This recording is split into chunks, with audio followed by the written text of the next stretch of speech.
5 days ago, this channel told you NASA was sending 4 astronauts into the most active solar cycle in 2 decades, beyond the Magnetosphere, beyond the Van Allen belts, with no option to come home early. We laid out the risk, we showed you the data, and we said the window was open. That window just slammed shut. Artemis II launched on April 1st. Within 48 hours, the Sun fired a G2 geomagnetic storm directly into the crew's flight path. A second coronal mass ejection is arriving tonight, and tomorrow, something nobody is talking about, a comet, is going to fly through the Sun's corona. The next 48 hours could rewrite everything we thought we knew about surviving deep space. Before we begin, if you genuinely enjoy what I do here, make sure to hit like and subscribe so you don't miss a single update as this story unfolds. Drop a comment with where you're tuning in from, what time it is there, and whether you think the Artemis II crew made it through the night. Now, let's get into it. Part 1. The clock starts. On April 1st, 2026, at 6:24 in the evening Eastern Time, 4 human beings left Earth. Launch Complex 39B, Kennedy Space Center, the same pad that sent Apollo astronauts to the Moon half a century ago. The Space Launch System, Block 1 rocket, the most powerful rocket NASA has ever flown with a crew on top, lit its engines, and within minutes, Commander Reed Wiseman, pilot Victor Glover, mission specialist Christina Koch, and mission specialist Jeremy Hansen were climbing out of the atmosphere and into a trajectory that nobody has flown since December of 1972. Let me say that again because it deserves to land. 53 years. That is how long it has been since a human being travelled beyond low Earth orbit.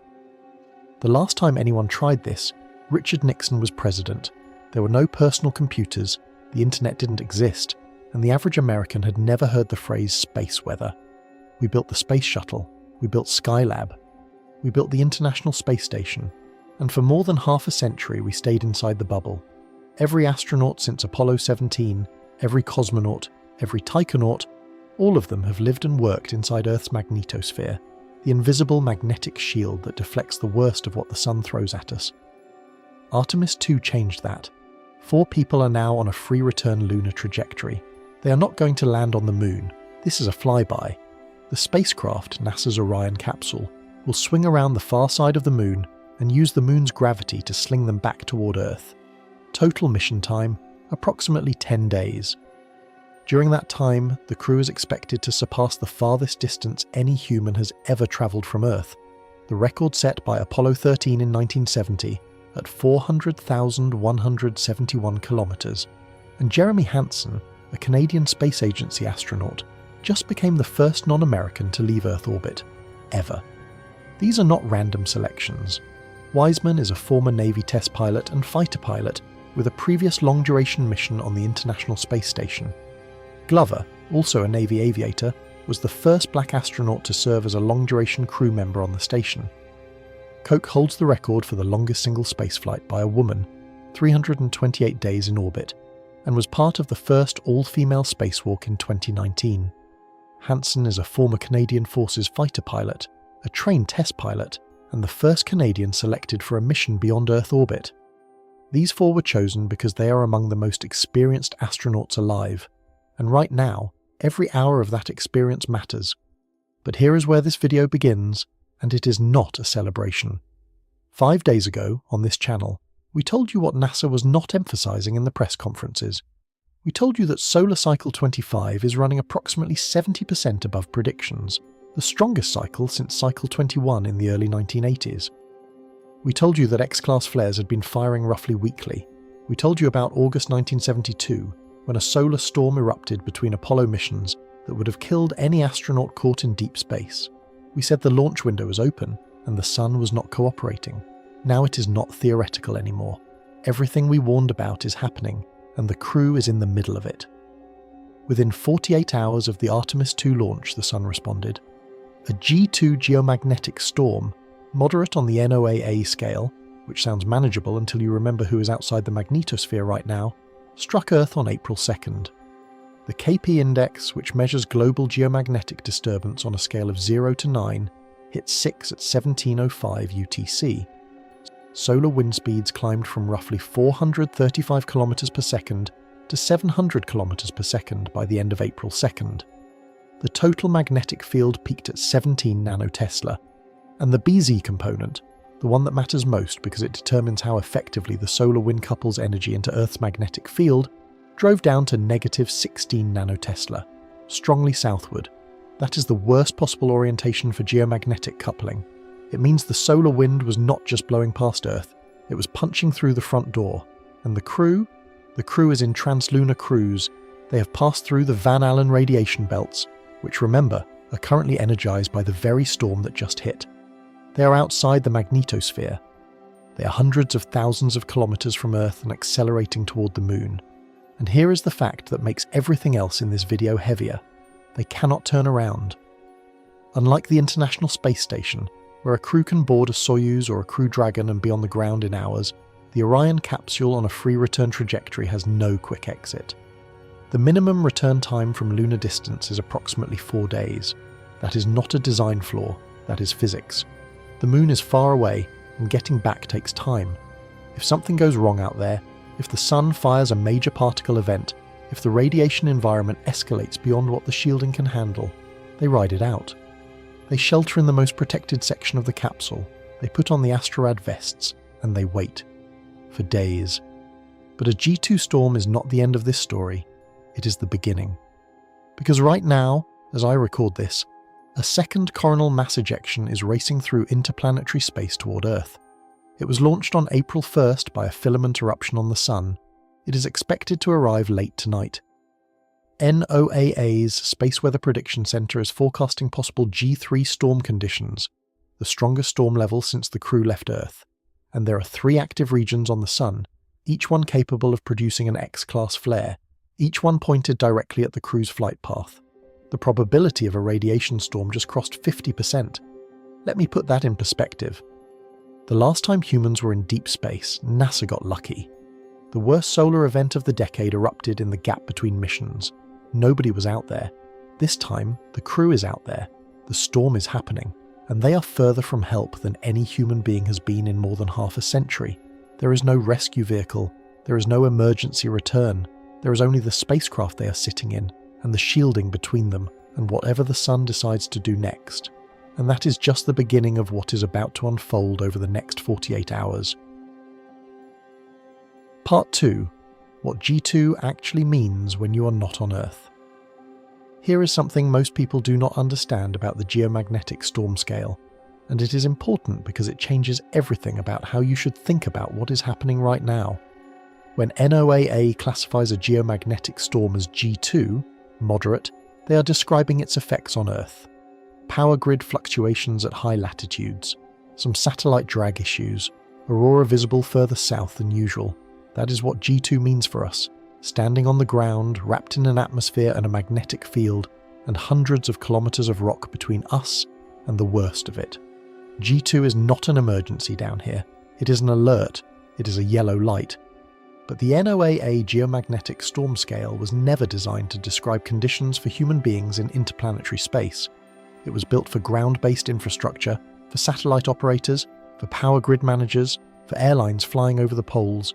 The scale tells you how disturbed Earth's magnetic field is, not how dangerous the space environment is for someone who is no longer protected by that field. When NOAA says G2, they are talking about what is happening to the magnetic bubble that protects everything inside it. They are not talking about what is happening outside that bubble, and the crew of Artemis II is outside the bubble. So let me explain what the crew is actually flying through right now, because the distinction between G2 for Earth and G2 for the crew is not a minor technical difference. It is the difference between an alert and a crisis. Earth's magnetosphere is a bubble. Picture it as an invisible force field generated by the liquid iron churning in Earth's outer core, 3,000 kilometers below your feet. That churning metal produces a magnetic field that extends approximately 60,000 kilometers on the day side, the side facing the Sun, and stretches millions of kilometers downstream on the night side, forming a long magnetic tail like a windsock in a gale. The Sun is constantly blowing against this bubble with the solar wind, compressing the day side and stretching the night side, but the bubble holds. It has held for billions of years, and everything inside this bubble is shielded. Charged particles from the Sun, protons, electrons, heavier ions travelling at hundreds of kilometers per second, slam into the magnetosphere and are deflected, funneled down along the magnetic field lines toward the poles where they collide with atmospheric gases and produce the aurora. The northern lights and the southern lights are not just beautiful, they are the visible evidence that the magnetosphere is working, that the shield is absorbing the blow. The International Space Station, orbiting at about 400 kilometers altitude, sits well inside this protection. Even astronauts on the station get some exposure during passes through a weak spot called the South Atlantic Anomaly, but the magnetosphere does the heavy lifting. The Van Allen radiation belts sit within this bubble. Discovered in 1958 by James Van Allen using data from Explorer 1, one of the first major discoveries of the space age, they are two donut-shaped zones of trapped charged particles encircling the Earth. The inner belt, at roughly 1,000 to 6,000 kilometers altitude, is dominated by high-energy protons. The outer belt, extending from about 13,000 to 60,000 kilometers, is mostly energetic electrons. Together they form a zone of concentrated radiation that every spacecraft leaving Earth must traverse. The belts are not a wall you break through once and forget. They are a region you pass through, and the dose you accumulate depends on how long you spend inside them and how active they are when you pass. The Artemis II trajectory takes the crew through both belts during the translunar injection burn and will take them through again on the return. Normally the transit is designed to be as fast as possible to minimize exposure, but here is the thing. The belts are not static. They respond to geomagnetic storms. When a G2 storm hits, the belts become energized, particle densities increase, the outer belt can swell outward, the radiation intensity during transit goes up. The Artemis II crew passed through the belts within hours of the G2 storm onset. They did not pass through quiet belts, they passed through energized ones, and then they kept going. Once past the magnetosphere, the rules change completely. There is no magnetic field to deflect incoming particles, there is no atmosphere to absorb them. The crew's radiation environment is determined entirely by two things: what the Sun does and how much shielding the Orion capsule provides. That is it. Those are the only two variables, and one of them, what the Sun does, is entirely outside human control. Think about it this way. You have spent your entire life inside a house with thick walls. The walls block wind, rain, lightning, everything the storm outside can throw. You know storms happen, you can hear them, but you are safe inside. Now imagine someone asks you to walk outside during the strongest thunderstorm you have ever seen, except the storm is made of radiation, the rain is high-energy protons, and there is no door to walk back through for 4 days.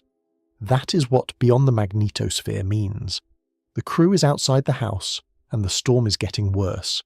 Every astronaut who has ever served on the International Space Station has been living on the ground floor of that house. 400 kilometers up, they are well within the magnetosphere. Yes, they get occasional elevated doses when they pass through the South Atlantic Anomaly, a weak spot in the magnetic field where the inner Van Allen belt dips low enough to affect low Earth orbit. But those exposures are brief and manageable. The station's orbit was designed to stay below the belts, inside the protection zone. The crew of Artemis II does not have that luxury. They punch through the belts on the way out, and they will punch through them again on the way back, and in between they are in open interplanetary space, with nothing but the Orion capsule's hull between them and the full solar particle environment. That is a fundamentally different category of exposure than anything the ISS crew has ever faced.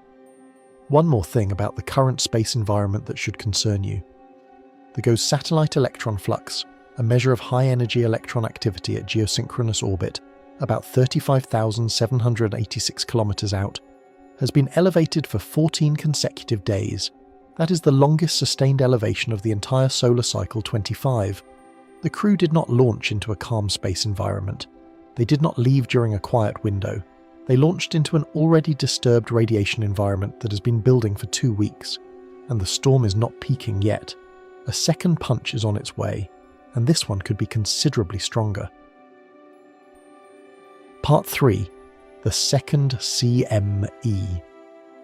At 23:03 UTC on April 1st, less than 40 minutes after the Artemis II crew reached orbit, something happened on the Sun that most people on Earth will never hear about, but that changes the calculus of this mission entirely. A Type 2 radio emission swept through the solar corona. If you have never heard of a Type 2 burst, think of it this way. When an explosion happens in the Sun's atmosphere, The shock wave racing outward through the plasma creates a distinctive radio signal, a swooping tone that drops in frequency as the shock expands into less dense material. Solar physicists can detect this signal from Earth, and it is one of the most reliable indicators that a coronal mass ejection has been launched. It is, essentially, the sound of the Sun firing a cannon, and it fired one on April 1st, almost exactly as the Artemis II crew was settling into their first orbit.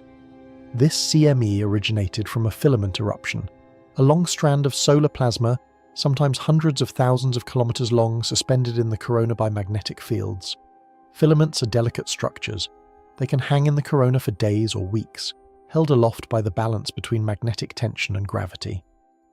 But when that balance tips, when the underlying magnetic field shifts or reconnects, the filament erupts violently, hurling its mass outward into the solar system. The ejection is now travelling through interplanetary space, and the Space Weather Prediction Center expects it to deliver a glancing blow to Earth's magnetosphere late tonight, late April 3rd, into the early hours of April 4th.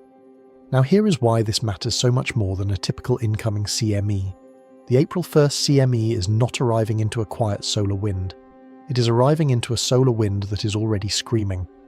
A coronal whole high-speed stream, a river of fast solar wind pouring out of a gap in the Sun's corona, has been active since April 2nd. It was detected by the ACE and DSCOVR spacecraft at the L1 point, roughly 1.5 million kilometers upstream of Earth. Negative polarity.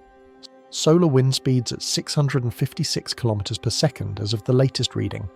That is significantly faster than the normal solar wind, which typically runs 300 to 400 kilometers per second. When a CME slams into an already elevated solar wind, the physics gets worse in a hurry. The compression amplifies the magnetic field intensity.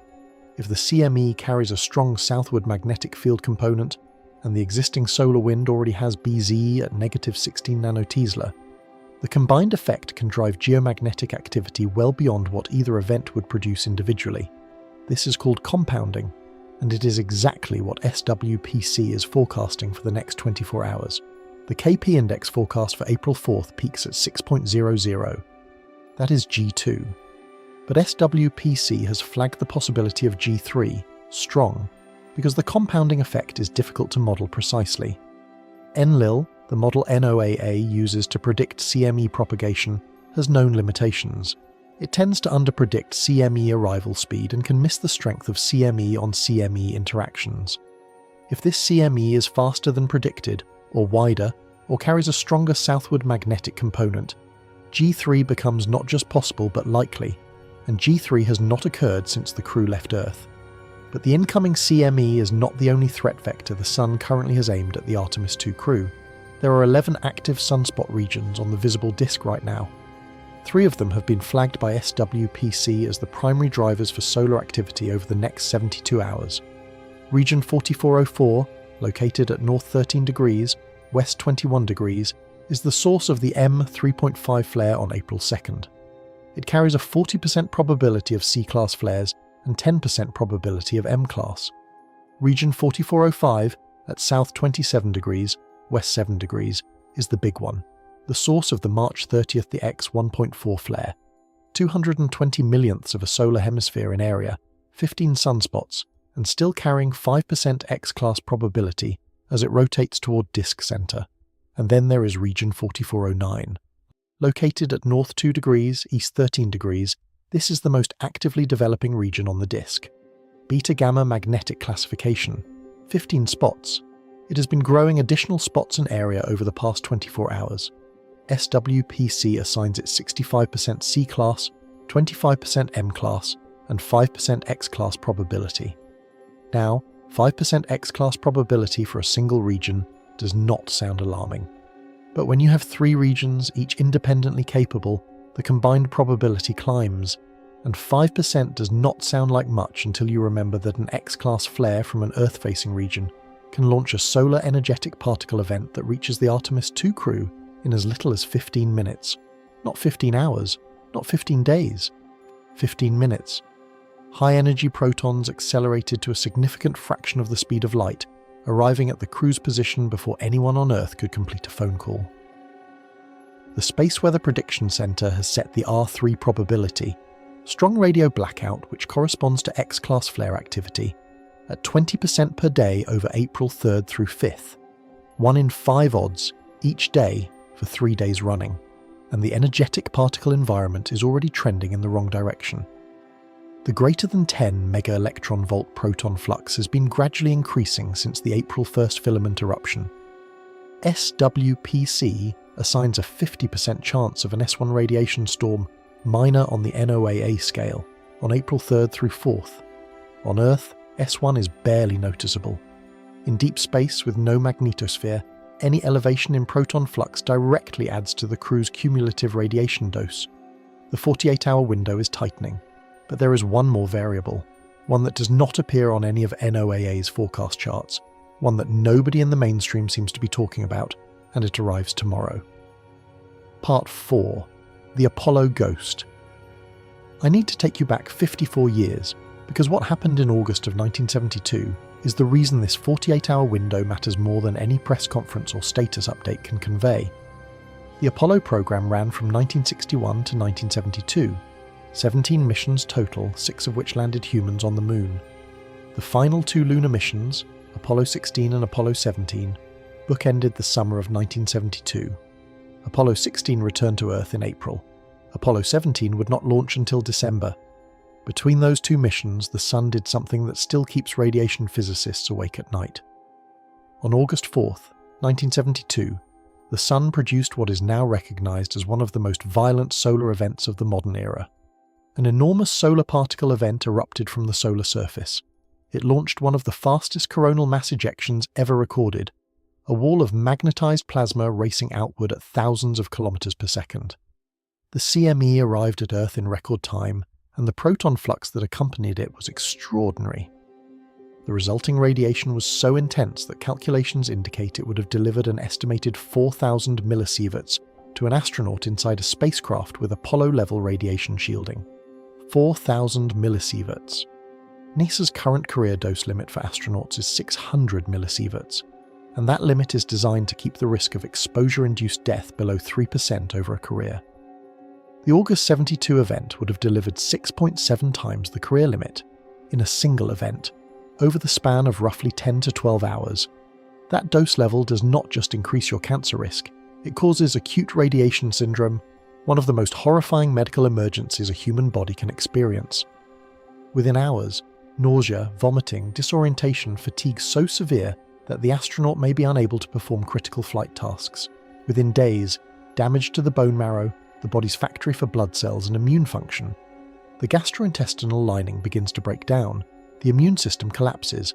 At 4,000 millisieverts, which is where the August 72 event sits, you are in the lethal range. Survival without immediate intensive medical care is not guaranteed. Some radiation medicine experts would describe it as survivable, with aggressive treatment on the ground. In a spacecraft 4 days from the nearest hospital, with no blood transfusion capability, no bone marrow support and limited medical supplies, the math changes. The crew would have been fighting for their lives inside a capsule the size of a large SUV, with no way to get home faster, and no way to stop the exposure until the event passed. NASA has classified this as the closest call in the history of human spaceflight. Not because anything went wrong, nothing went wrong. The timing simply missed. Apollo 16 had splashed down 4 months before the event. Apollo 17 launched 4 months after it. If either mission had been shifted by a matter of weeks, if the program had run a little ahead of schedule or a little behind, if a component had failed in testing and pushed the schedule forward, if a hurricane had delayed the previous launch, astronauts would have been in deep space beyond the magnetosphere when that wall of protons arrived, and there is nothing they could have done about it. The particle event lasted roughly 10 to 12 hours. The dose was cumulative. You cannot outrun protons travelling at a significant fraction of the speed of light. You cannot hide from particles that arrive from the direction of the Sun and fill the entire surrounding space. You absorb them, or you're somewhere else. And the Apollo astronauts would have had nowhere else to be. It was luck. There is no other word for it. Pure, blind, scheduling luck. The Sun erupted. Nobody was out there, and the moment passed. And for the next 53 years, humanity took the hint, whether consciously or not, and did not send anyone back. Now fast forward 53 years, April 3rd, 2026, the date on the calendar when the deferred question finally came due. 4 astronauts are in deep space right now. They are in the same category of exposure that the Apollo astronauts would have been in had the timing gone differently in 1972. They are beyond the magnetosphere, they cannot come home quickly, and the sun is not quiet. But the comparison is not exact, and I want to be honest about that, because this channel does not deal in false equivalences. We are not saying Artemis II is doomed. We are not saying the crew is in mortal danger right now. What we are saying is that the conditions for danger, the precursors, the probabilities, the alignment of threats, are present in a way they have not been since 1972. And the difference between conditions for danger and actual danger can collapse in the time it takes a solar flare to erupt. So let me walk you through the comparison fairly. Orion's radiation shielding is significantly better than what Apollo had. The Apollo command module provided roughly 7 to 10 grams per centimetre squared of shielding to the crew. Orion's polyethylene augmented aluminum hull provides approximately 20 grams per centimetre squared to blood-forming organs. That is roughly double. The polyethylene matters. Hydrogen-rich materials are more effective at stopping solar protons than metals alone, and they generate fewer dangerous secondary particles. On top of the hull, the crew has the Astrorad radiation vest, which provides additional localized protection to the torso and critical organs. The vest was flown on the Artemis I uncrewed mission and tested with a phantom torso called Matryoshka to measure its effectiveness. And that Artemis I data point is important, so let me give it to you directly. During the uncrewed mission, the Matryoshka Phantom measured approximately 1,000 millisieverts at an unshielded position during the lunar vicinity phase. 1,000 millisieverts, well above the 600 millisievert career limit, at an unshielded position during a period of relatively quiet solar conditions. Behind Orion's shielding, the dose was substantially lower. The shielding works, the technology is real. But here is the question that this 48-hour window is forcing us to confront. The Artemis I data was collected during quiet conditions. Solar cycle 25 was not at its peak. There was no G2 storm in progress. There was no incoming CME. There were no X-class capable regions staring directly at the spacecraft. The current conditions are not quiet, and the physics of radiation shielding has a ceiling. A sufficiently energetic proton flux will penetrate any reasonable amount of spacecraft shielding. You cannot make the hull infinitely thick. You would never get the thing off the ground. And above a certain shielding thickness, you actually make things worse, because incoming particles produce secondary radiation, neutrons, gamma rays, when they slam into the hull material. More aluminum does not always mean more protection. Sometimes it means more secondary radiation bouncing around inside the cabin. In 1972, NASA got lucky because nobody was in the line of fire. In 2026, 4 people are. The shielding is better, the monitoring is better, the spacecraft is more capable. But the question is no longer whether we have improved since Apollo. The question is whether the improvement is enough. There is one more thing worth noting about the 1972 comparison. After the August event, NASA quietly conducted an internal review of what would have happened if astronauts had been in deep space.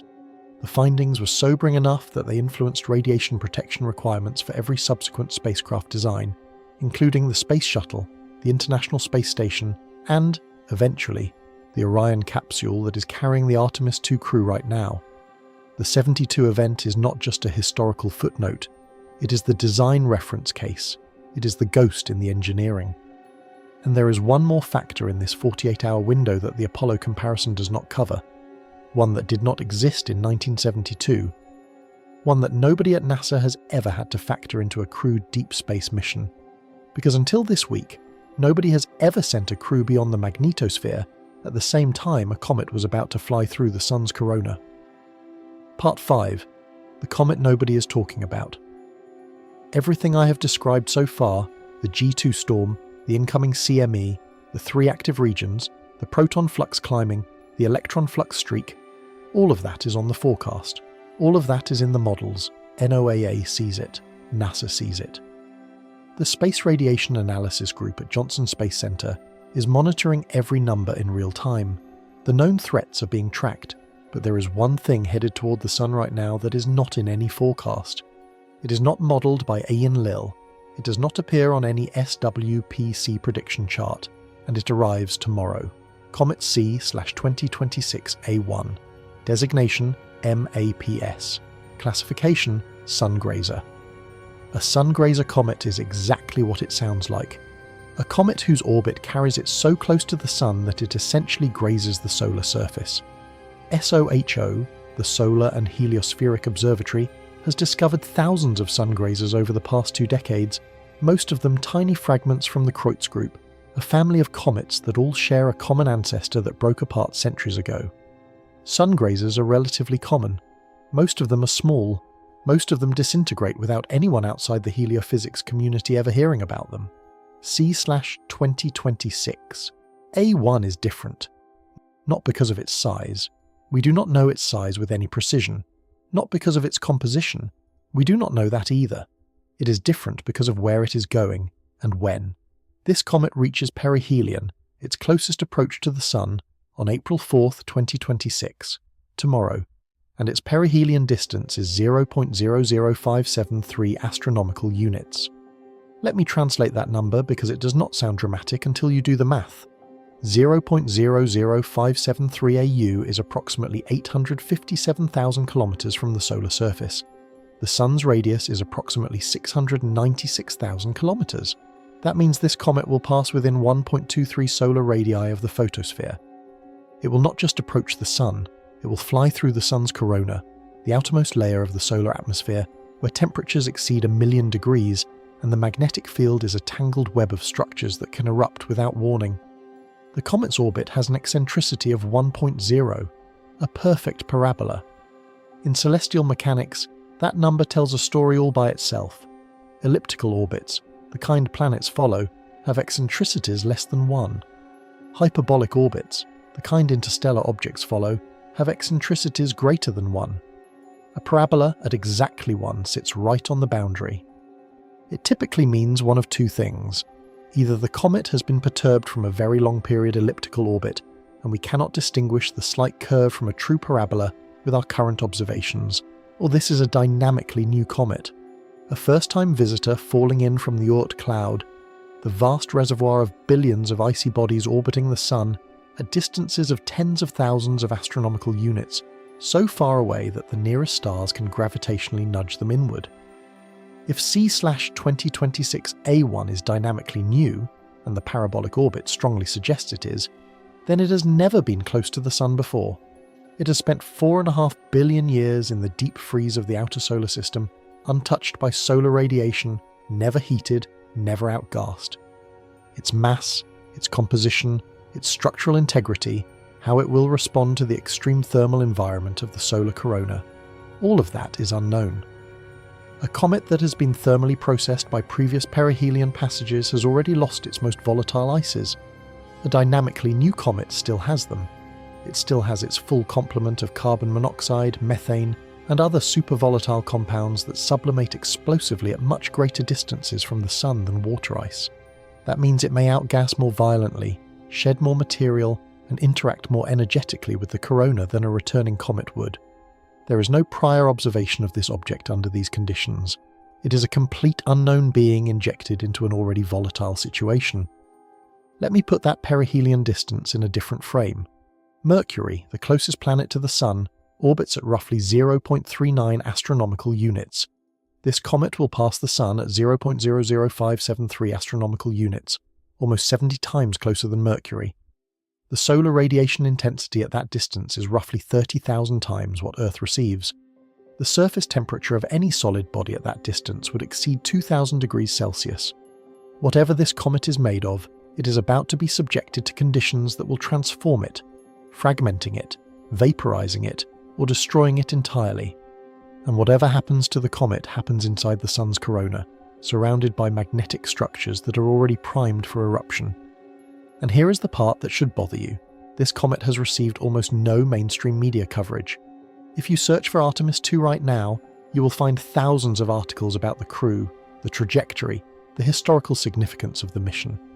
If you search for C/2026A1, you will find almost nothing outside of specialized astronomy forums and a handful of orbital mechanics databases.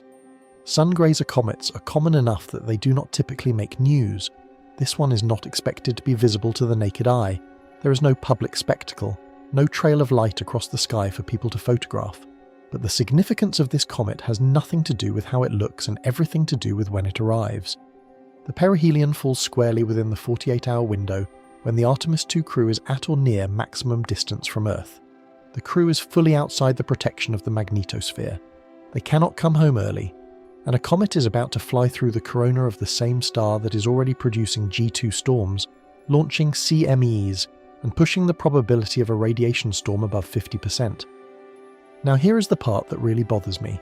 SWPC's forecasts do not model Sungrazer interactions. Let me say that again because it is important. The Space Weather Prediction Center's official 3-day forecast, the one NASA uses to make operational decisions about crew safety, does not account for what happens when a comet passes through the solar corona. The Enlil model that predicts CME propagation does not include Sungrazer comets as an input. The KP index forecast does not adjust for cometary interactions. The S1 radiation storm probability of 50%. That is based on known CMEs and high-speed streams. It does not include whatever C/2026 A1 might do when it enters the corona tomorrow. It is an off-the-books variable, and it is arriving at the worst possible time. Some people online have speculated that the comet is being deliberately hidden, that its significance during the Artemis II mission is being suppressed. I do not think that is what is happening. I think the more mundane explanation is actually more troubling. Nobody in the mainstream space weather community considers a Sungrazer comet relevant to crew safety because the Sungrazer CME interaction is not proven, and SWPC does not model unproven mechanisms. The comet is not hidden, it is dismissed, and the gap between not proven and not possible is exactly where risk lives. Part 6. What happens when a comet flies through the corona? So what actually happens when a comet passes this close to the Sun? The answer is that we know some of it, we suspect more of it, and there is a significant portion that we simply do not know at all. What we know is the physics of extreme proximity. At 0.00573 AU from the solar surface, Comet C/2026 A1 will be subjected to temperatures that no cometary body is designed to withstand. The solar radiation at that distance is roughly 30,000 times more intense than what Earth receives. The solar wind, the constant outflow of charged particles from the Sun's corona, will be slamming into the comet at hundreds of kilometers per second. The result is violent and rapid. The comet's volatile ices, water, carbon dioxide, carbon monoxide, methane, will sublimate explosively. The dust particles embedded in those ices will be released into a massive expanding coma. The comet will outgas furiously, shedding material in every direction. If the thermal stress exceeds the structural integrity of the nucleus, the comet will fragment. If the nucleus is small enough or fragile enough, it will disintegrate entirely. Many Kreutz Sungrazers do exactly that. They enter the SOHO coronagraph field of view as bright streaks and never come out the other side. What we suspect is more interesting, and more relevant to the Artemis II crew. SOHO has observed something that heliophysicists have been arguing about for over 2 decades. On multiple occasions, Sungrazer comets have appeared to coincide temporally with coronal mass ejections. A comet enters the corona, and shortly afterward, sometimes within hours, a CME erupts from a nearby region. The most commonly observed cases involve Kreutz group comets, because they are the most frequent visitors to the inner corona. The correlation has been documented. It is not disputed. What is disputed is whether the comet caused the eruption or whether the timing is coincidental. The prevailing hypothesis, and I want to be careful here because this is genuinely at the edge of established science, is that a comet's passage through the corona can destabilize nearby magnetic structures. The corona is threaded with magnetic flux ropes, twisted bundles of magnetic field lines that can store enormous amounts of energy. Some of these structures are already close to the threshold of instability. They are, in a sense, loaded guns waiting for a trigger. The hypothesis suggests that the interaction between the comet, its expanding gas cloud, its charged dust tail, its disruption of the local plasma environment, could provide that trigger. Not by adding energy, but by perturbing a system that was already on the edge. Some researchers go further and argue that the magnetic reconnection events caused by the comet's passage could directly initiate CME eruptions. Others argue the associations are entirely coincidental.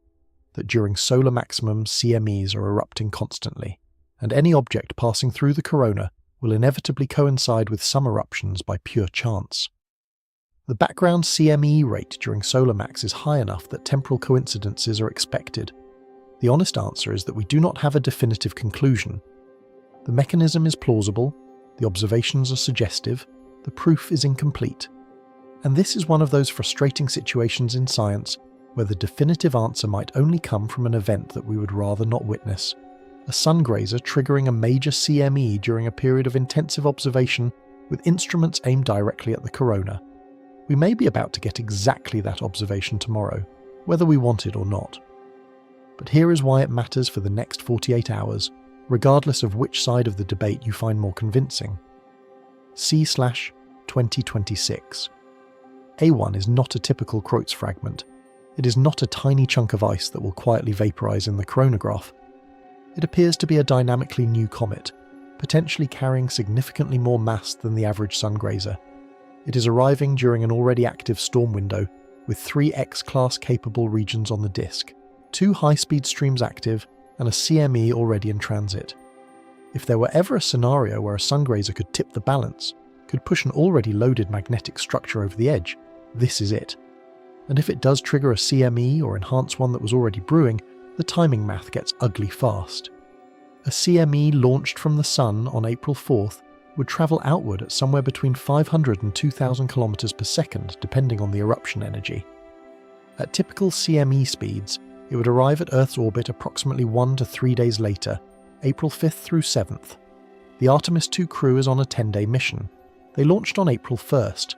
April 5th through 7th puts them still in deep space, on the return leg, somewhere between the Moon and Earth, with days remaining before re-entry. They would absorb whatever comes. There is no shelter to retreat to other than the one they are already inside. There is no abort trajectory that gets them home faster, and it gets worse. A comet-triggered CME would not be the only thing in the solar wind at that point. The ongoing high-speed stream would still be active. The April 1st CME remnants would still be washing through the inner solar system. If a third CME, comet-triggered, enters that already disturbed medium, you get a triple compound event, 3 drivers stacking on top of each other. That is the kind of scenario that breaks models.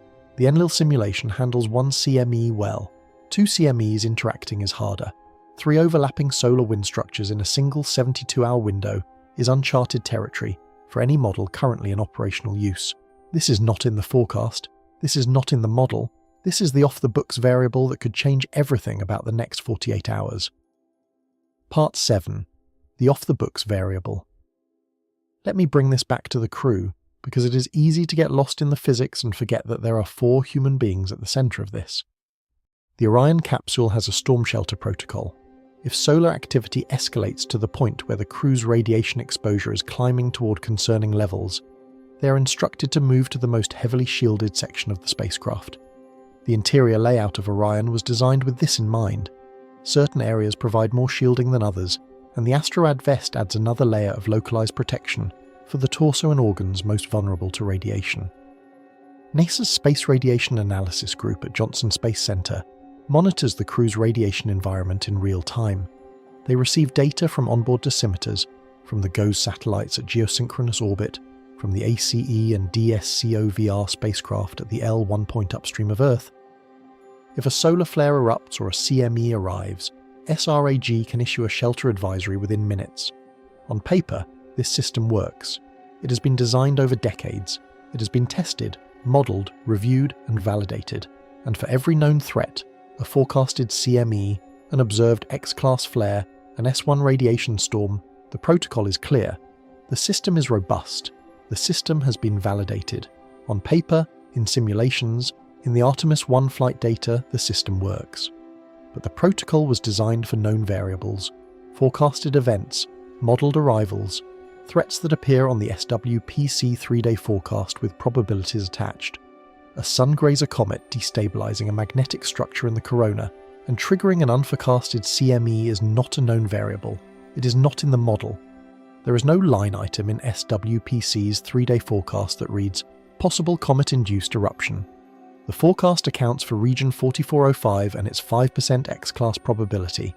It accounts for the April 1st CME and its expected arrival window. It accounts for the coronal hole high-speed stream and the compound effect. It does not account for a parabolic comet from the Oort cloud flying through the corona at the worst possible moment, and the crew cannot come home early.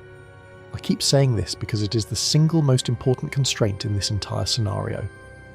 The minimum return time from lunar distance is approximately 4 days. This is not a limitation of the spacecraft. It is not a design flaw. It is orbital mechanics. The moon is far away. Getting back takes time. There is no abort trajectory that shortcuts the physics, so the question becomes, how elevated is elevated enough to trigger precautionary shelter? When do you tell the crew to stop what they are doing and hunker down in the most shielded section of the capsule?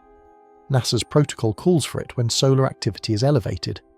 But the definition of elevated was written for a solar environment that does not include an unmodelable Sungrazer perihelion happening simultaneously. Where do you draw the line when you cannot forecast the threat? This scenario has never occurred in the history of human spaceflight. It has never occurred because the two conditions, humans beyond the magnetosphere and a Sungrazer reaching perihelion, have never overlapped. During the Apollo era, Sungrazer comets were not systematically tracked. SOHO, the spacecraft that discovers most Sungrazers, was not launched until 1995, 23 years after the last Apollo mission. By the time we had the tools to watch Sungrazers enter the corona in real time, we had long since stopped sending humans to deep space. The datasets do not overlap. There is no precedent to draw from, no case study to cite, no historical mission to compare against. We are watching this for the first time, and the first time is always the time when you discover what you did not know you did not know. The technology is real. The shielding works within its design parameters. The monitoring is continuous and sophisticated.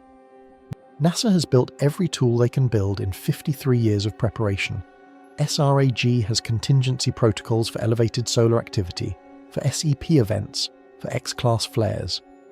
What they do not have is a contingency protocol for a Sungrazer comet destabilizing the corona during a compound geomagnetic storm while the crew is at maximum distance from Earth. Because that has never happened. There is no protocol for events that have no precedent. There is only the engineering, the monitoring, and the hope that the margins are wide enough. Some of you watching this right now might be thinking, if the risk is this serious, why did NASA launch? The answer is complicated but honest. Solar Cycle 25 has been above prediction for months. There is no quiet window during solar maximum. If NASA waited for a period of guaranteed low solar activity, they would be waiting indefinitely, possibly years, into the descending phase of the cycle.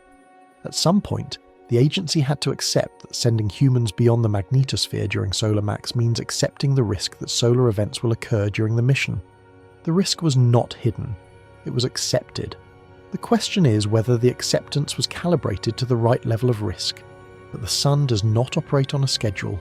Comets do not follow forecasts, and 4 astronauts are farther from home right now than any human being has been since Eugene Cernan stepped off the lunar surface in December of 1972. Everything that happens in the next 48 hours will be a first. The only question is what kind of first it turns out to be. Part 8. 3 kinds of radiation that want to kill you. Before I can explain what happens next, you need to understand what deep space radiation actually is, because it is not what most people imagine. When you hear radiation, you probably think of nuclear reactors, X-ray machines, maybe Chernobyl. You think of something contained, something localized, something that stays in one place. Deep space radiation is nothing like that. It is everywhere. It comes from every direction, and it comes in 3 fundamentally different forms, each of which threatens the crew in a different way. The first is galactic cosmic rays, GCRs. These are the background noise of the universe. High-energy particles, mostly protons and helium nuclei, but also heavier ions, carbon, oxygen, iron, accelerated to extraordinary velocities by supernova remnants and other extreme astrophysical events outside the solar system. GCRs are always there. They are constant. They do not spike or surge. They arrive from every direction at all times, day and night, whether the sun is active or quiet. The energies involved are staggering. Some galactic cosmic ray particles carry energies that dwarf anything produced by human-made particle accelerators. And that energy is precisely what makes them so difficult to stop. You cannot simply put a thick wall between yourself and a GCR particle and expect the wall to absorb it. At sufficiently high energies, the particle passes through shielding like a bullet through paper, depositing energy along its track and damaging every cell it touches. Biological tissue, brain cells, bone marrow, DNA, accumulates damage with each hit. The effect is cumulative. Over time, it increases the risk of cancer, cardiovascular disease, and central nervous system degeneration. In interplanetary space during solar maximum, the GCR dose rate is roughly 0.5 to 1 millisievert per day. That might sound low, but over a 10-day mission, it adds 5 to 10 millisieverts to the crew's cumulative dose, a meaningful fraction of a typical annual dose for a radiation worker on Earth, delivered in less than 2 weeks. And here is the paradox that confuses people. GCR flux is actually lower during solar maximum than during solar minimum.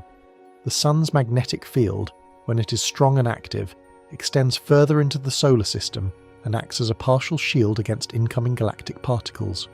So in a strange twist, the most active sun in decades is actually providing some protection against the most penetrating form of radiation. The solar wind is, in a sense, pushing back the cosmic rays, but only partially. The highest energy GCR particles, the iron nuclei, the carbon and oxygen ions travelling at nearly the speed of light, punch through the solar magnetic field regardless. And even a reduced GCR flux represents a steady drumbeat of damage to every cell in the crew's bodies. There is no way to stop it completely, no way to shield against it entirely, no technology on any drawing board that eliminates it. It is the background noise of living outside the magnetosphere. And it is not enough to matter on its own, but it matters very much if the other two types spike. The second type is solar energetic particles, SEPs, and this is the one that keeps radiation physicists awake at night. SEPs are protons, electrons, and heavier ions accelerated by solar flares and the shock waves driven by coronal mass ejections. Unlike GCRs, which are constant and relatively low intensity, SEPs are wildly variable. They can go from background levels, essentially undetectable, to lethal intensity within minutes, not hours, minutes. When a major solar flare erupts or a fast CME launches a strong shockwave, the resulting SEP event can accelerate protons to energies exceeding 100 megaelectron-volts and send them streaming through the inner solar system at a significant fraction of the speed of light.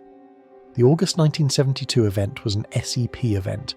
The proton flux was so intense that the estimated dose for an Apollo-shielded astronaut was 4,000 millisieverts, delivered over approximately 10 to 12 hours. That is the speed at which this threat operates. You do not get days of warning, you get minutes, sometimes less, between the flare observation and the arrival of the fastest particles. The speed of light electromagnetic signal, the flash of the flare detected by GOES satellites, arrives at Earth in about 8 minutes. The highest energy protons can arrive within 15 minutes. The bulk of the particle flux follows over the next several hours. For a crew in deep space, the timeline between we see a flare and particles are hitting the spacecraft can be terrifyingly short. Right now, the greater than 10 megaelectron-volt proton flux measured at geosynchronous orbit has been gradually increasing since the April 1st filament eruption. This is the number that radiation physicists watch most closely for deep space crew safety, because protons above 10 megaelectron-volts have enough energy to penetrate spacecraft shielding and deposit dose in biological tissue. The trend line has been climbing for 2 days. SWPC assigns a 50% chance of S1 radiation storm conditions over the next 48 hours. S1 is the lowest level on the solar radiation storm scale. On Earth, it is minor, a footnote in the daily space weather bulletin. For the Artemis II crew, beyond the magnetosphere with no magnetic field to intercept the particles, any elevation in SEP flux is a direct elevation in dose. Every proton that the GOES satellite counts at geosynchronous orbit also hits the Orion capsule at full intensity, with nothing between the source and the crew except the hull. And if an X-class flare erupts from one of the 3 capable regions currently facing the crew, if the 50% chance of S1 becomes reality, or if conditions escalate beyond S1 to S2 or S3, the crew's exposure climbs in real time, minute by minute, with no option to leave and nowhere to go except deeper into the storm shelter. The third type of radiation is the one most people have never heard of, and it is perhaps the most counterintuitive threat of all. Secondary radiation. When a high-energy particle, whether a GCR or an SEP, slams into a spacecraft's hull, it does not just stop. At the energies we're talking about, the incoming particle strikes an atomic nucleus in the shielding material and shatters it. This process is called spallation, and it produces a shower of secondary particles, neutrons, gamma rays, proton fragments, lighter nuclei. These secondary particles spray in all directions, including inward, into the cabin, into the crew's bodies. Here is the counterintuitive part. Heavier shielding does not always mean better protection. Up to a point, adding more material between the crew and the radiation source helps. It stops more incoming particles. But beyond a certain thickness, the secondary radiation produced inside the hull begins to exceed the primary radiation being stopped outside it. You add more aluminum, and you get more neutrons bouncing around inside the spacecraft. Neutrons are particularly dangerous because they are electrically neutral. They pass through biological tissue without being deflected by the electric fields of atoms, depositing energy deep inside cells where it causes the most damage. This is why Orion uses polyethylene augmentation instead of just adding more aluminum. Polyethylene is rich in hydrogen, and hydrogen nuclei are nearly the same mass as protons, which means they are highly efficient at absorbing proton energy without producing as many dangerous secondary particles. It is one of the cleverest design choices in the Orion spacecraft, and it represents decades of radiation physics research translated into spacecraft engineering. But even with optimized shielding materials, the secondary radiation problem does not go away entirely. It is a fundamental constraint imposed by physics.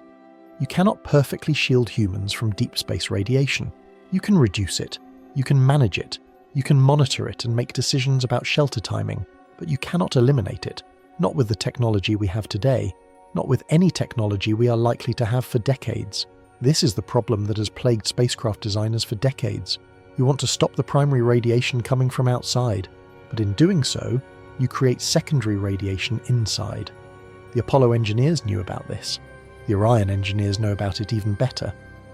The choice of polyethylene augmented aluminum for Orion's hull was driven specifically by the spallation problem. Hydrogen-rich materials produce fewer secondary neutrons than pure metals. It is the best compromise available with current technology, but it is still a compromise. The secondary radiation does not go to zero. It cannot go to zero with passive shielding alone. You would need an active magnetic shield, essentially a miniature magnetosphere around the spacecraft, and that technology, while theoretically possible, is decades away from operational readiness, and right now, all three types of radiation are in place simultaneously for the crew of Artemis II. Galactic cosmic rays as the constant background, a steady rain of high-energy particles from every direction. Solar energetic particles elevated by the ongoing storm activity and the gradually rising proton flux, ready to spike violently if an X-class flare erupts. And secondary radiation generated inside Orion's hull every time a high-energy particle hits the shielding, the ship's own armour creating a low-level radiation field inside the cabin. 3 threats, 1 spacecraft, 4 people, and the only thing between them and the full force of the sun is a layer of polyethylene augmented aluminum, roughly the thickness of a textbook.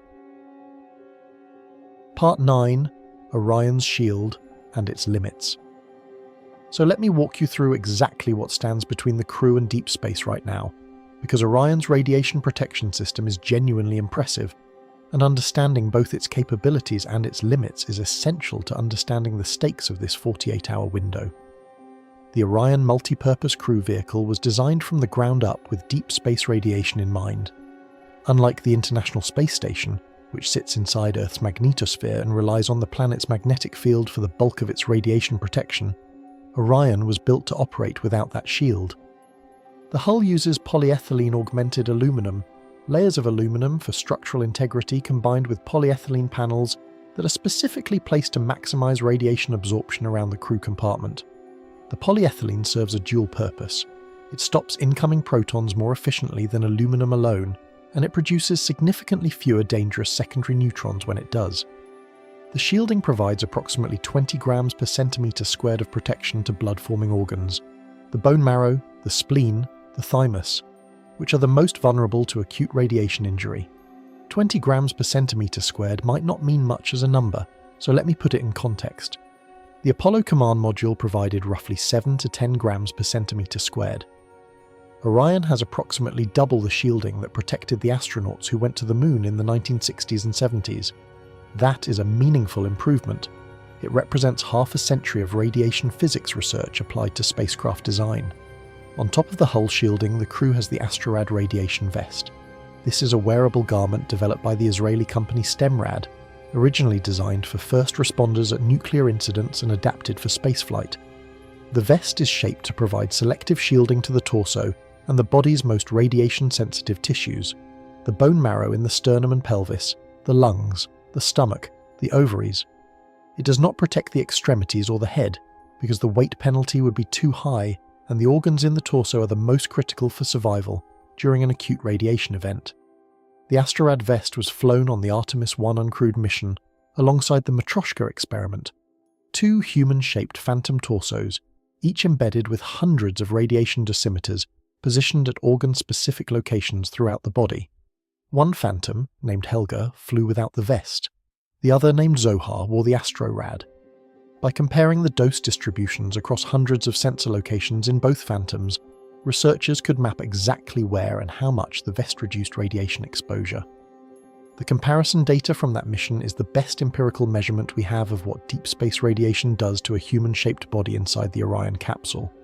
It is, in a very real sense, the data that the Artemis II crew's safety is built on, and the results are important. At the unshielded position during the lunar vicinity phase, with no vest, exposed to whatever the space environment produced, the Matryoshka Phantom measured approximately 1,000 millisieverts. 1,000. NASA's career dose limit is 600 millisieverts, defined by the 3% risk of exposure-induced death standard.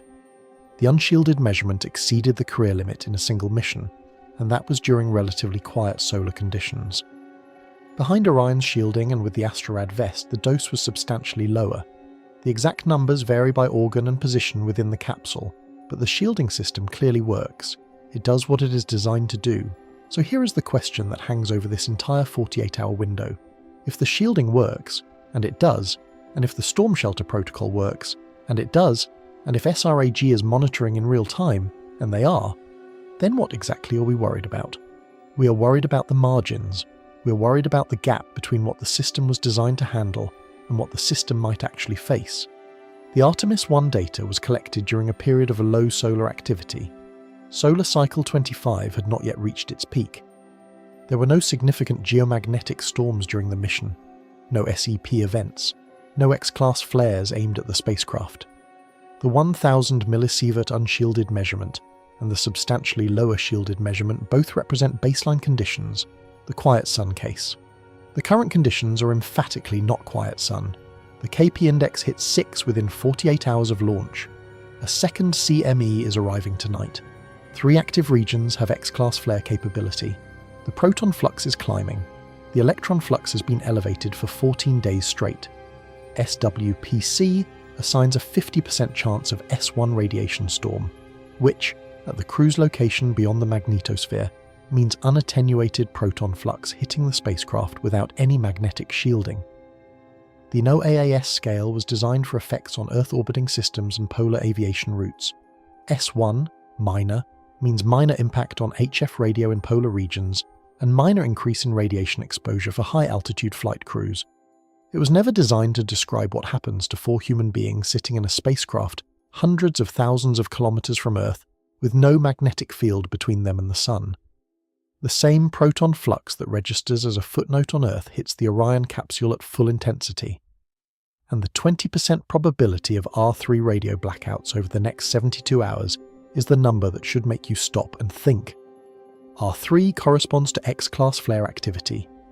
An X-class flare from region 4405 or region 4409, both well-positioned, both facing the crew, could produce an SEP event that arrives at the spacecraft within 15 to 60 minutes depending on particle energy.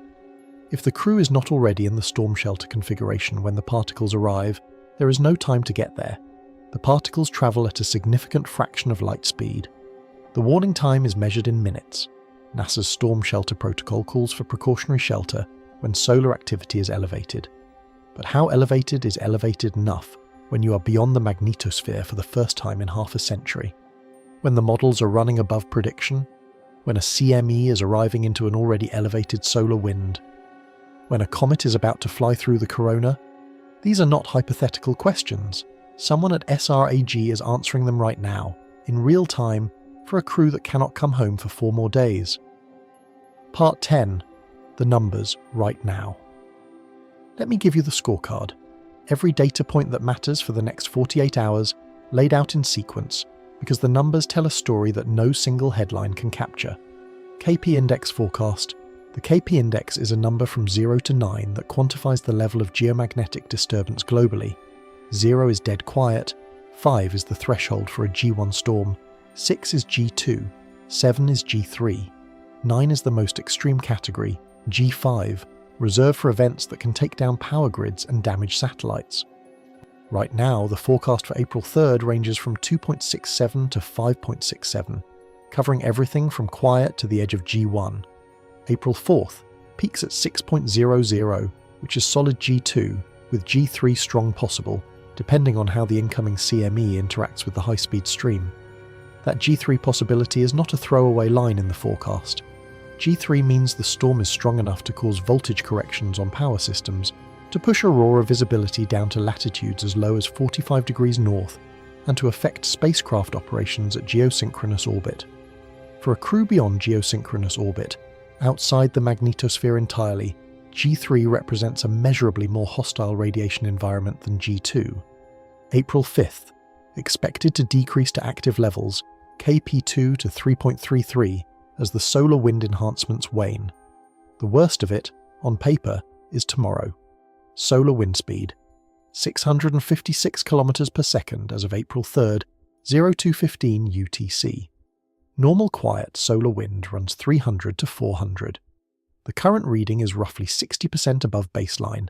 This is the high-speed stream that has been pouring out of a coronal hole since April 2nd, and it is the elevated background that the incoming CME will slam into tonight. BZ component. This is the single most important number for geomagnetic storm intensity. BZ measures the north-south orientation of the interplanetary magnetic field. When BZ is negative, southward, the solar wind's magnetic field opposes Earth's magnetic field, and energy transfers efficiently into the magnetosphere. When BZ is positive, northward, the coupling is weak and storms fizzle. The BZ peaked at negative 16 nanotesla during the G2 storm on April 2nd. Anything below negative 10 is generally associated with enhanced geomagnetic activity. Negative 16 is strongly southward. It is the worst case orientation, and if the incoming CME carries a similarly strong southward component, the combination could push conditions well into G3 territory. Proton flux. The greater than 10 mega-electron-volt proton flux at geosynchronous orbit has been gradually increasing since the April 1st filament eruption. SWPC assigns a 50% chance of S1 radiation storm on April 3rd through 4th, dropping to 25% on April 5th. For the crew, every increment of proton flux is a direct increment of dose. There is no magnetosphere to intercept it. What the GOES satellite measures at 35,786 kilometers, the crew experiences at hundreds of thousands of kilometers, with even less protection. Electron flux. 14 consecutive days of elevated flux at geosynchronous orbit. Peak value, 2,587 particle flux units.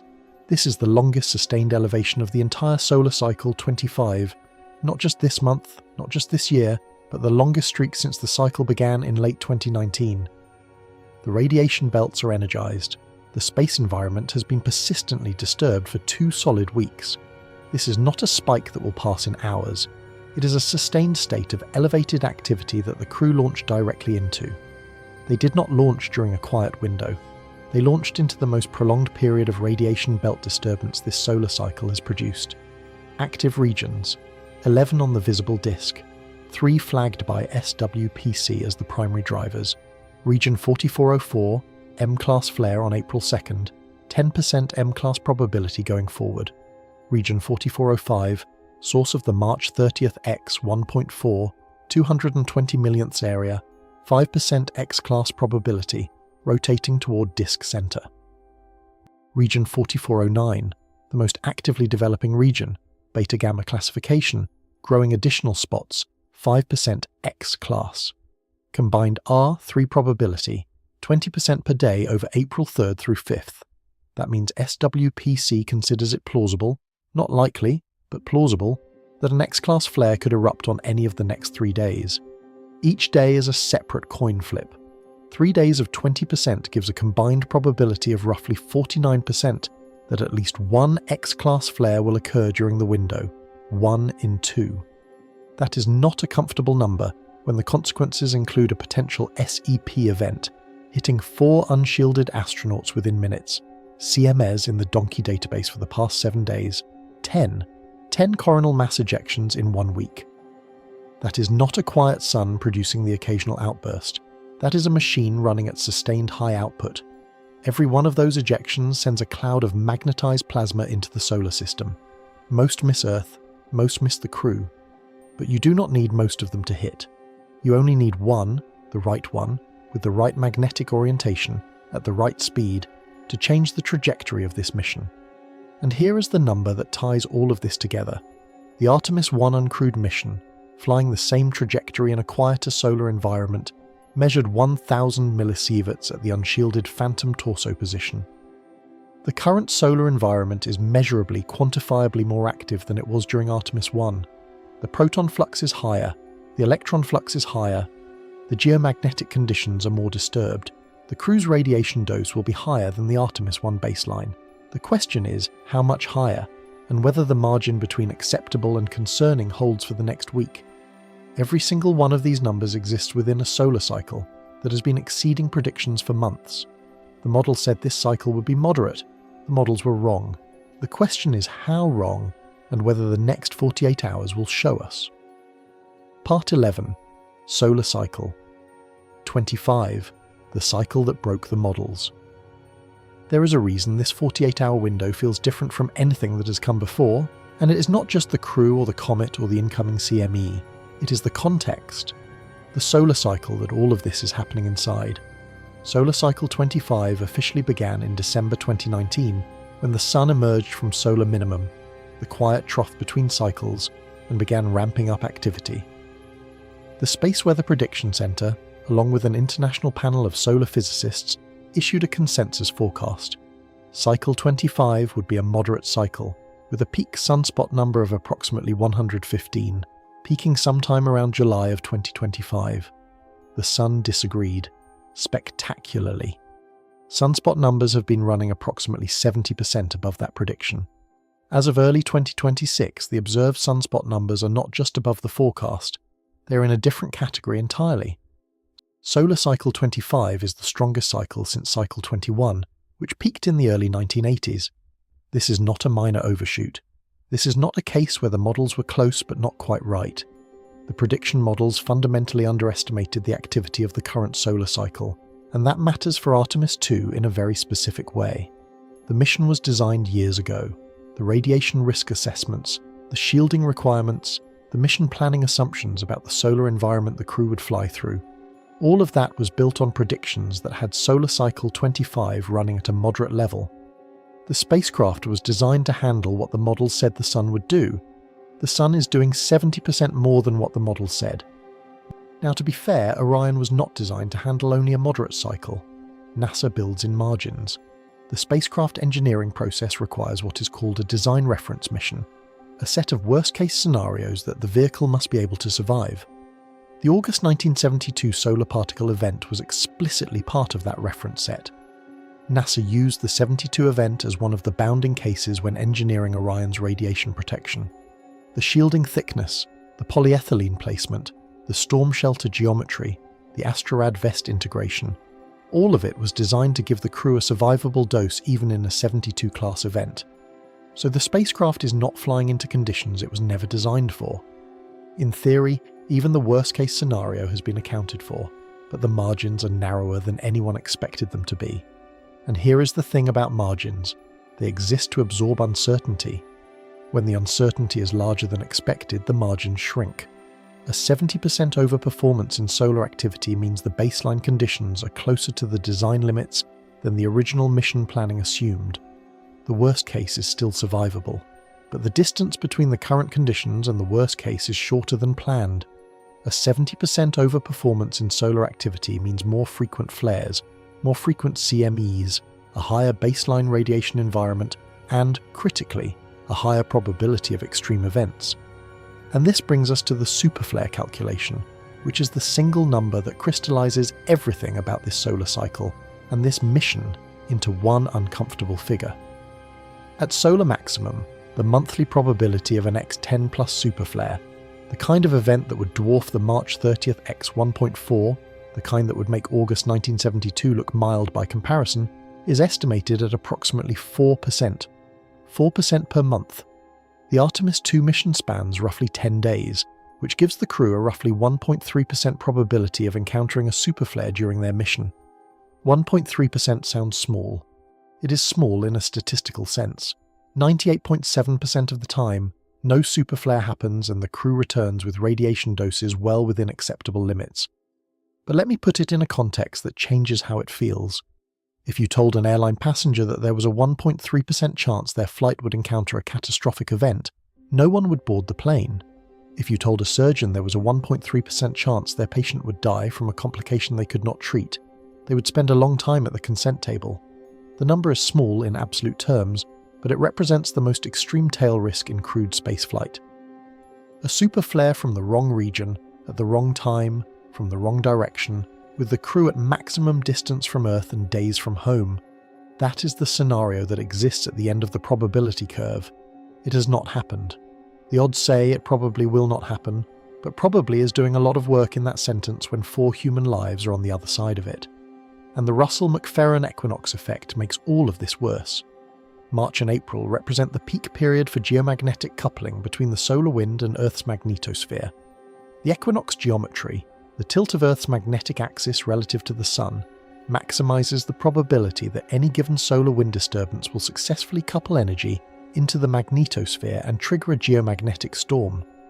This is not speculation. It is a well-established observational effect named after the researchers who first quantified it in 1973. The equinox vulnerability window does not close until mid-April. The crew launched directly into the peak of it. Every CME, every high-speed stream, every solar wind enhancement that arrives during this window is more likely to produce a geomagnetic storm than the same event arriving in July or January. We warned about this. In video 5 days ago, we laid out Solar Cycle 25's overperformance, the equinox window, the superflare probability, the August 1972 precedent. We said the launch window was dangerous. We said the solar environment was hostile. We said the models were underestimating the cycle. Everything we said was coming is now the operational reality for 4 people in a spacecraft, hundreds of thousands of kilometers from home. The difference between video 5 and this video is that video 5 was a warning. This video is a situation report, and we are not done. Because the Sun is not just threatening the crew. The same solar activity that is bombarding the Artemis II spacecraft with elevated proton flux and energized particle radiation is doing something else. Something on the ground, something we have been tracking on this channel since our very first video 10 days ago. And the connection between what is happening to the crew and what is happening to the Earth's crust is one that nobody in the mainstream wants to talk about. Part 12. One Sun, Two Threats. If you have been following this channel, you know what I'm about to say. And if this is your first time here, what I'm about to tell you is going to sound like a conspiracy theory. It is not. It is peer-reviewed research from Kyoto University, published in February of 2026, and it has been building in the data for 10 days now. The same G2 geomagnetic storm that is irradiating the Artemis II crew also produced the 4th data point in a pattern that Project Nightwatch has been tracking since our very first video. Let me walk you through the timeline, because the pattern only becomes visible when you lay the events next to each other in sequence. On March 24th, a G3 geomagnetic storm hit Earth. 2 days later, a magnitude 7.5 earthquake struck the Tonga-Kermadec subduction zone, the strongest earthquake of 2026 at that time, on one of the most dangerous fault zones on the planet. 2 days after that, a magnitude 6.5 hit the Japan Trench, the fault that produced the 2011 Tohoku disaster that destroyed Fukushima.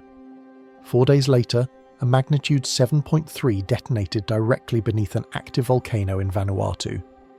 And on April 1st, the same day the Artemis II crew launched, a magnitude 7.4 ripped through the Molucca Sea in Indonesia, one of the most tectonically violent collision zones on Earth, approximately 11 hours after the onset of the G1/G2 geomagnetic storm, driven by the same CME that is now bathing the Artemis II crew in elevated radiation. 4 major earthquakes, 4 different subduction zones, 4 different countries, 10 days, and every single one occurred within hours of a geomagnetic disturbance. The Kyoto capacitive coupling model, published by Mizuno, Kao and Umeno in the International Journal of Physical and Engineering Sciences and Technology in February 2026, proposes a mechanism for how this could work. The model suggests that geomagnetic disturbances, specifically rapid changes in the magnetic field during storms, can induce electrostatic stress in the Earth's crust, particularly in fractured rock along fault zones that are already near their failure threshold. The disturbance does not cause the earthquake in the way a hammer causes a nail to move. It acts more like a final nudge on a system that was already on the edge. The fault was going to break eventually. The geomagnetic disturbance may have determined when. I want to be absolutely clear about the science here, because this channel does not pretend speculation is fact. The Kyoto capacitive coupling model is published and peer-reviewed, but it is not consensus. The relationship between solar activity and seismicity is one of the most debated topics in geophysics. Many seismologists, probably most seismologists, argue that the correlations are coincidental. Earthquakes happen frequently enough, they say, that temporal overlap with geomagnetic storms is statistically expected, given the high rate of both events during solar maximum. They have a point. The base rate of significant earthquakes globally is several per week. The base rate of geomagnetic disturbances during solar max is similarly frequent. Find a pattern in noise and you can convince yourself of anything. The debate is ongoing, and this channel has always been transparent about where the consensus stands. We are not claiming the Kyoto model is proven. We are not claiming the sun causes earthquakes in the way that stress on a fault causes earthquakes. What we are saying is that the observational pattern now has 4 data points in 10 days, and the temporal correlation is getting harder to explain away with base rates alone. 4 major earthquakes, each within hours of a geomagnetic disturbance. And the same sun that just launched a CME into the Artemis II crew's flight path is the same sun that the Kyoto model says can trigger earthquakes on faults that are already near failure. 1 sun, 2 fronts.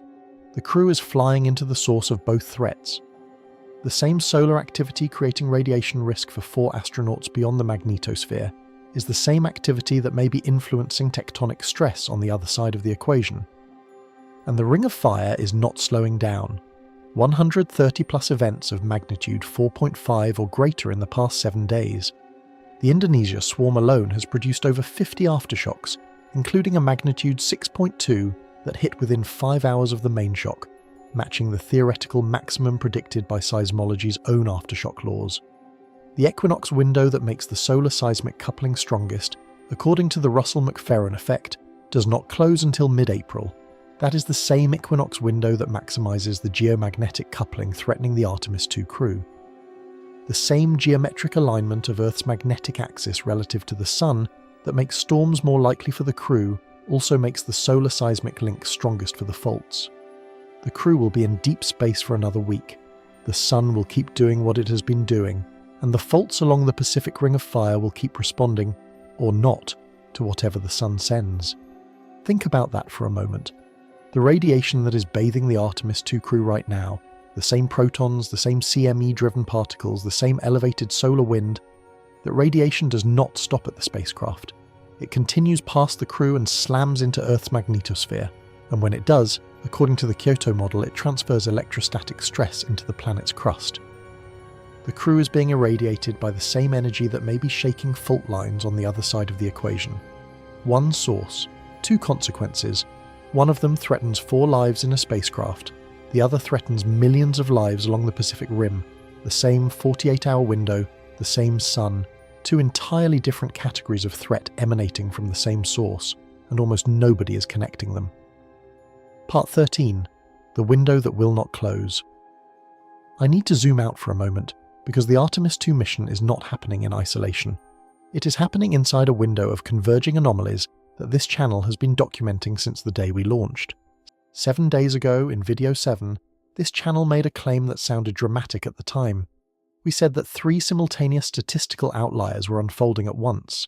The fireball surge that had pushed AMS report rates to 4.5 sigma above historical norms, the ring of fire escalation that had produced 3 magnitude 7+ earthquakes in 7 days, and the solar flare activity of a cycle running 70% above prediction. We called it the compound anomaly window. We said nobody was connecting the dots. That window has not closed, it has widened. Since video 7, the ring of fire produced a 4th major earthquake.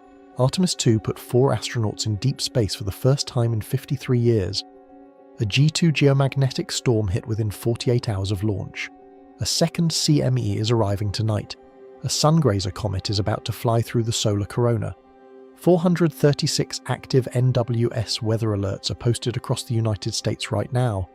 Tornadoes, 75-mile-per-hour straight-line winds, a flash flood emergency, 6 ice storm warnings in Wisconsin on the same day as severe thunderstorm warnings in Ohio. The atmosphere, the sun, the crust, and the space environment are all running hot simultaneously. The Russell-McFerran equinox effect keeps the geomagnetic coupling window open through mid-April. The solar-seismic correlation now has 4 data points and counting.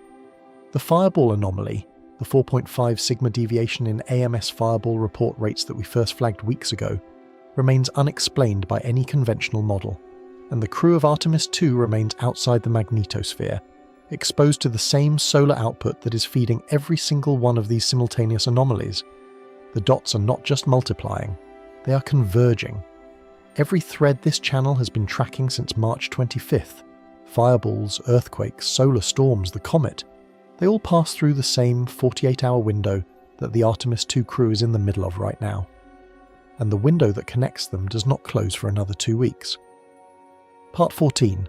The Debt. I want to end where we started. Not with data, not with forecasts, with the question that has been hanging over human spaceflight for 53 years.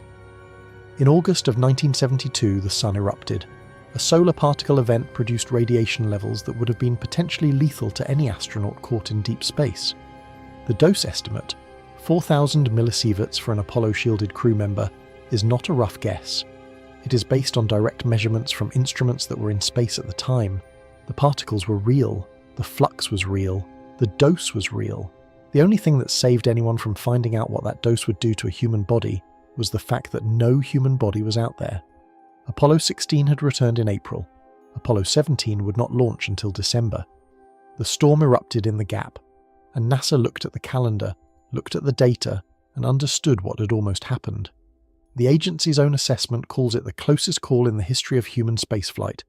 Not a malfunction, not an explosion, not a failed abort, just timing.